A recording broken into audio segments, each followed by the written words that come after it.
There's nothing like observing a sunset with a group of friends.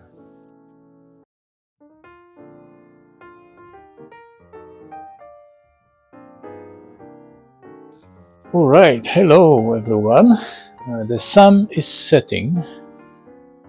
So as we are looking on at this peaceful environment, I would like to share a few reflections on the hobby in general, on the industry, and on the tank itself. This 42-gallon is so far the largest one I set up. It hosts two pearl gouramis that are now going through some strange discoloration phase. The yellow one you can see on the right there, I think it's the female, and she goes from this color to the classic pearl gourami gray with dots and back to yellow, while the male behind her now has some strange patches and strange dark colors on his head, and they've been this way back and forth for a while. It has something to do with the mating cycles. I don't know nearly enough to explain how that goes, but it seems like magic to me. Caesar rasboras darting around.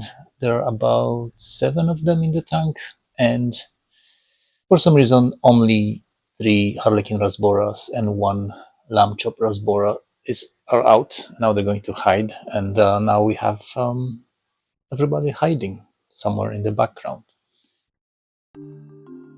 So this tank has been rebuilt without changing the layout too much. I just decided to bury these 2 large driftwood pieces. It's Malaysian driftwood.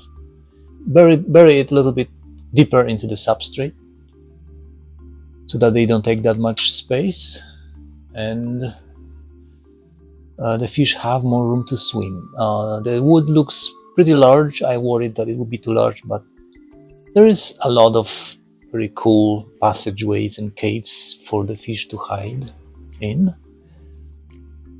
The moss is growing very nicely. The CO2 is doing the thing. A little bit of hair algae.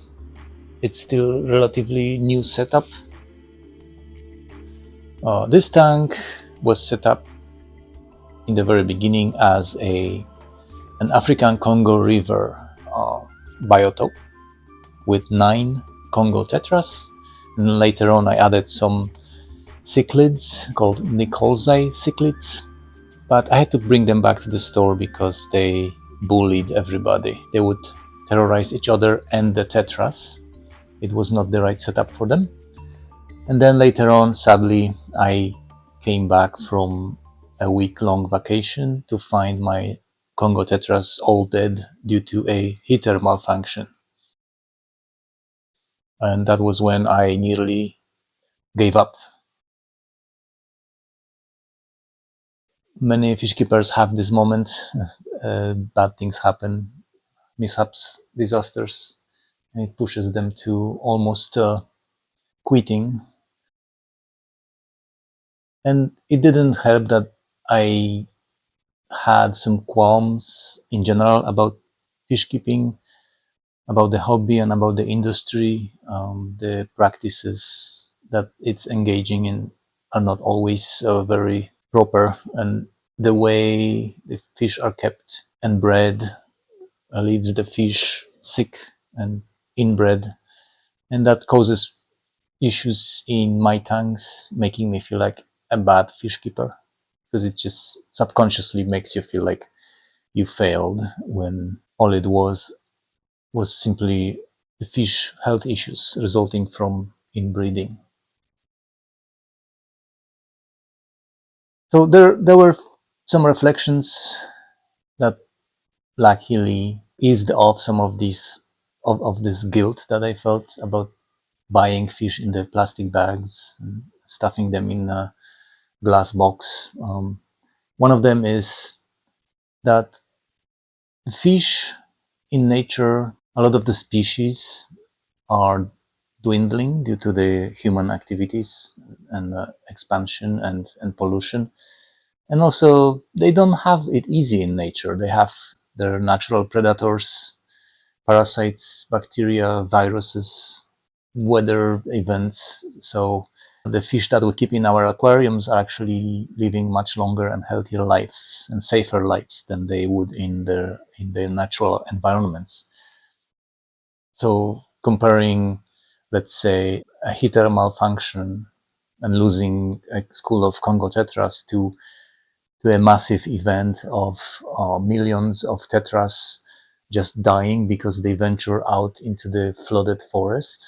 And when the dry season comes, they just get trapped in those areas and become bird food. It doesn't compare. And also the fish, as I observed them also in the wild, they don't they don't risk venturing outside of their little areas. They are attached to their little territories and they enjoy just cultivating their own little garden, so to speak. And also the fish are not like us. They're not interested in gym memberships, shopping malls, Wi-Fi and books. They feel happy just being, and all those things don't make humans happy. So why would we think that there's more to life for the fish than we think? So as the sun sets, I would like to also share a sort of a bittersweet announcement. I know this channel is pretty new. I've been keeping aquariums for 2 years now, and I want it to last. Sometimes things we plan don't work out the way we want to. So recently I've been facing the circumstances that forced me to move out of the country. It was the choice that we made, and we are flying away once in a while to set things up. And for now, it's short enough to set up the fish feeders and ask the neighbors to look after the fish.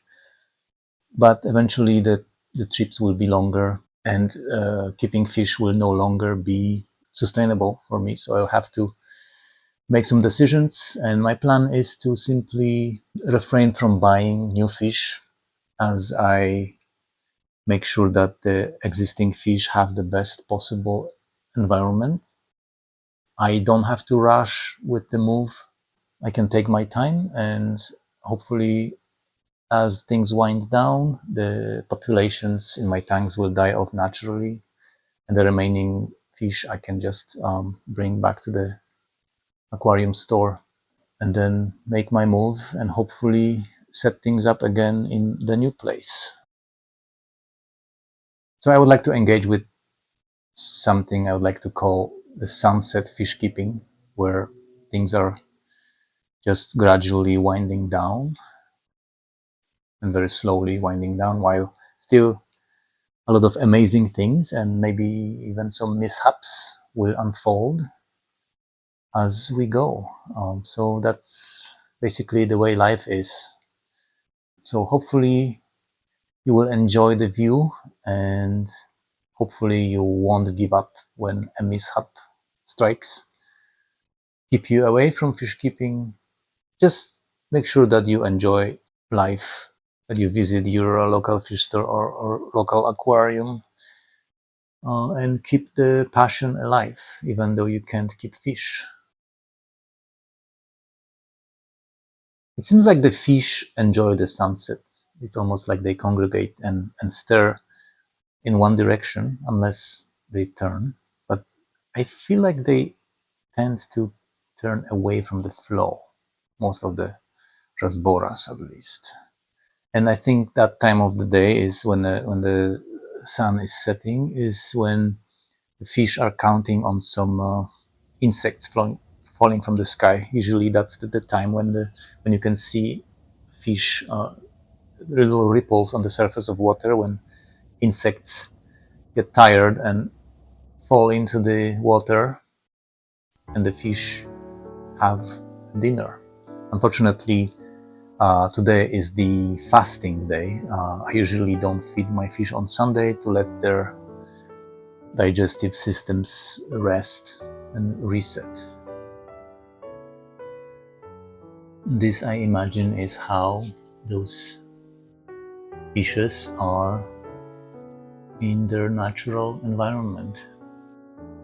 Except here they're more peaceful and they don't need to worry about predators and violent weather changes or humans. The only human they have to worry about is me, but they only get food from me and a little bit of annoyance from maintenance. And here we go, it's getting darker. All the fish are out.